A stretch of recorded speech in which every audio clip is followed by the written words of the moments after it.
What was to become the most dramatic episode of what Junichi referred to as the invisible net began on an innocent note in the spring of 1976 in a small valley known as Schmarbühl. A demonstration had been underway for Billy to film and record the craft's sound when an uninvited visitor appeared. From there behind, from the south, came a fighter, a Mirage fighter. And always he was going on to a ship. She always jumps away. And that fighting was going on over the whole area from there behind. But always if the fighter comes near her, 100, 150 yards, then she jumps away. And after 20 minutes she left. She was gone, and the fighter too left then. And I was staying here and took pictures.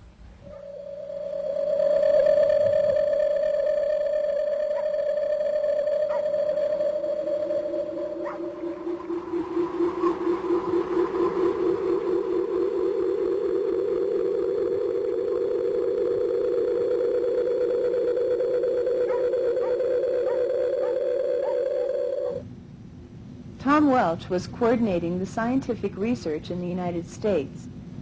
He coded this photograph, the jet fighter scene, and turned it over to science investigator and computer analyst Jim Dilatoso. Jim had analyzed over a dozen of the Meier photographs, searching for strings, overlay, or double exposure trickery. None were found. Further analysis showed that the distance of the jet was over 2,000 yards away from the lens of the camera. And the size of the craft was about 22 feet in diameter. But the most interesting discovery came when an energy field was detected, originating from the craft and creating an unusual pattern around it.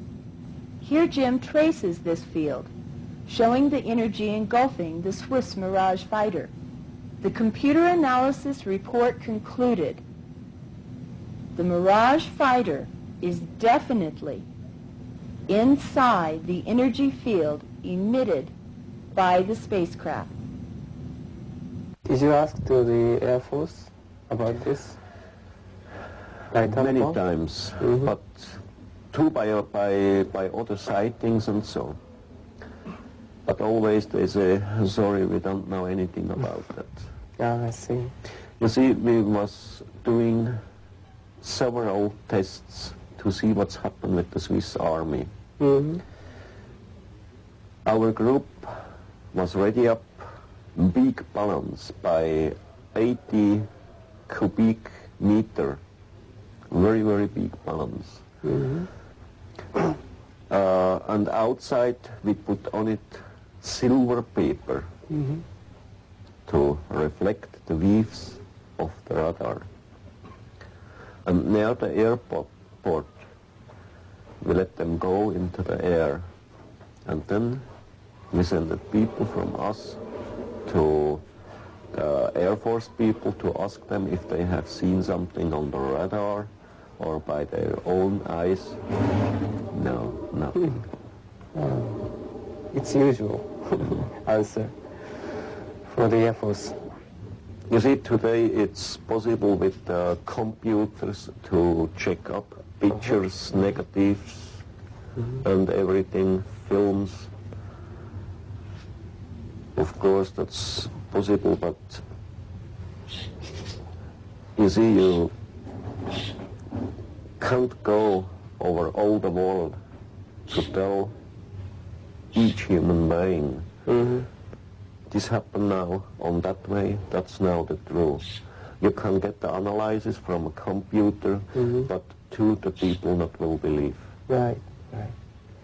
So if they see the ship by themselves, they get the picture, then for them it is true. But if somebody else get the picture, they say that's a fake only. Right, right. So did they tell you why they are not going to show up himself? I mean, they themselves, you know, why they don't come visibly to the people. Yeah, you see, they told me different reasons. One of them is they thinks and means and says if they turn over the sky at day or night time and the people will see them, the earth people here, they will come to be afraid. Maybe they will turn over in their mind or something like that.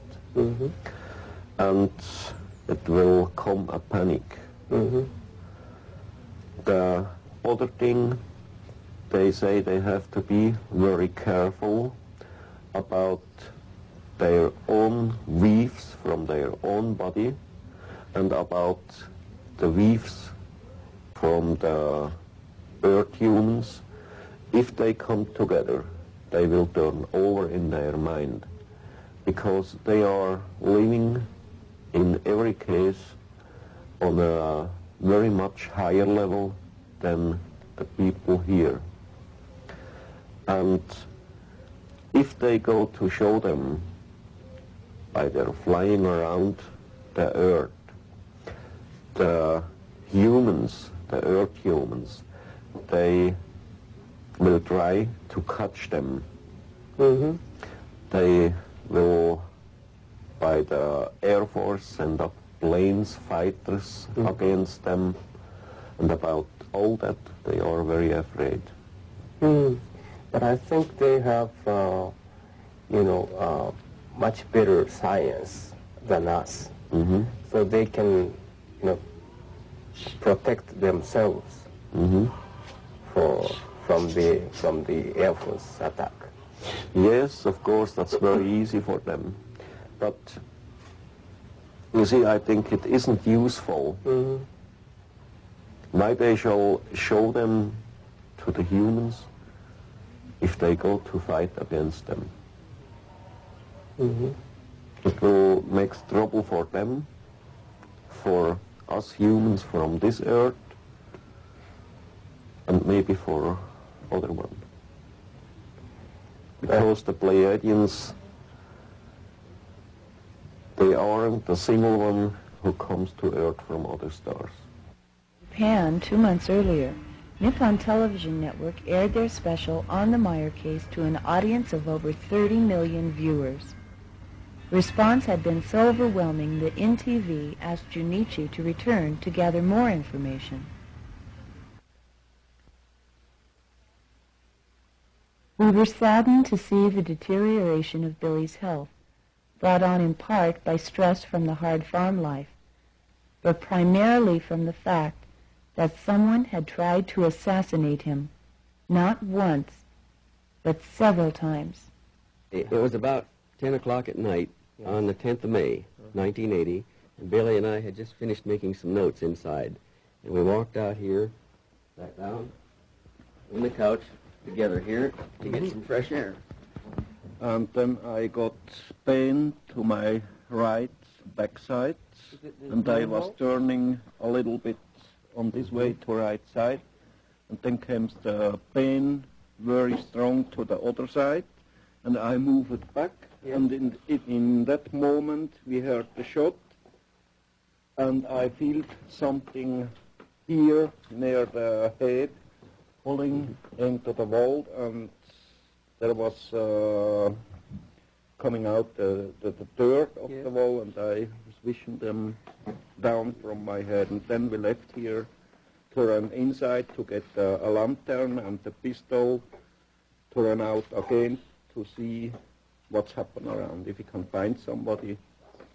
You couldn't find? No. Oh. No. And after you came here, did you find a bullet? Yeah, we was looking on the floor, Yes. checked up everything, but we can't find a bullet. And then came my daughter, Gilgamesha, kicked away the sofa here, and here behind them down on the floor was this bullet. Oh. I think it's caliber by 7.5 millimeter. Yes. What is this bullet called? The nearest size we have is 30 caliber, but it's 7.7 meters, and Billy thinks it's a pistol bullet. It's a soft-nosed bullet with no jacket. Spreads out when it hits. It's a very